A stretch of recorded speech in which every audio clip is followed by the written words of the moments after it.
Let me show you how to go through the initial configuration on the Realme Note 7TT. So once you turn on your phone, you will see this hello message. You want to tap on this arrow in order to proceed. And now we need to choose our language. So in my case, I'm going to choose English, United States, and let's go ahead and press next. After that, we can choose our region. So let's go ahead and choose United States, and then we can proceed by pressing next. Now over here, we can be connected to mobile data, so you can turn on or off mobile data over here. I'm just going to turn it off, actually. I don't want to use it, and let's go ahead and press next. Then we can set up our new Realme Note 7TT with our previous device. So if you still have it, you can set it up using one of these two options. If you want to perform a clean setup, then of course we can just press skip over here in the bottom left corner. Now we can connect to our network. So let me quickly choose mine. Let's go ahead and do this. And of course, enter the password to continue. There we go. And let's go ahead and continue. Let's press next. And now we need to wait a couple of seconds.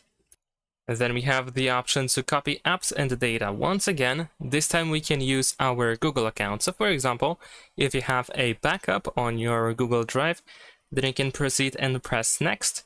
If you don't have anything, if you still want to perform a clean setup, then we can just press don't copy.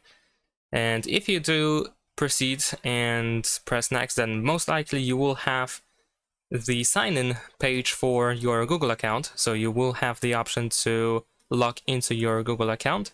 And most likely, even if you don't choose to copy apps and data, you still will have the same thing. Yeah, there we go. So regardless of what you choose, you can sign into your Google account. If you want to, you can skip that, or you can create a new account over here. If you decide to log in, of course, we need to agree to Google Terms of Service.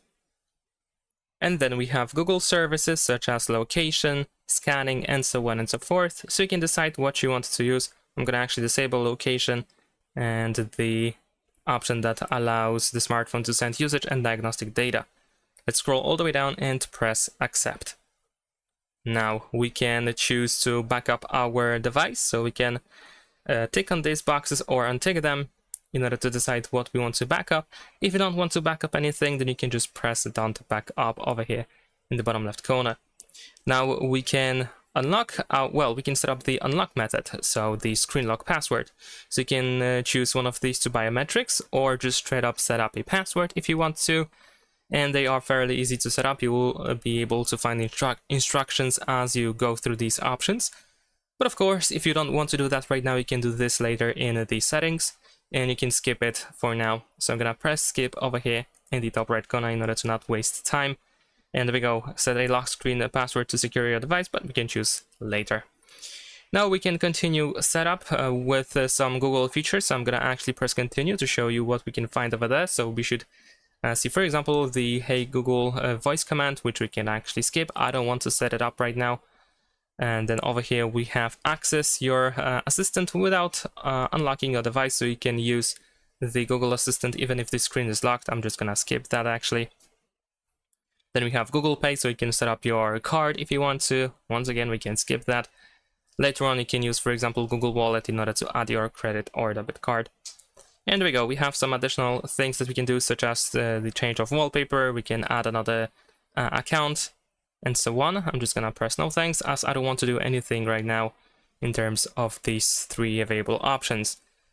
Now we have some more stuff like, for example, the wallpaper carousel, which is a feature that allows you to change the wallpaper every time you go to the lock screen. Personally, I don't like that, so I can turn it off. And there is some other stuff as well, so you can decide if you want to actually use them or not. You can read a little bit more about them over here on the screen, and then we can press done.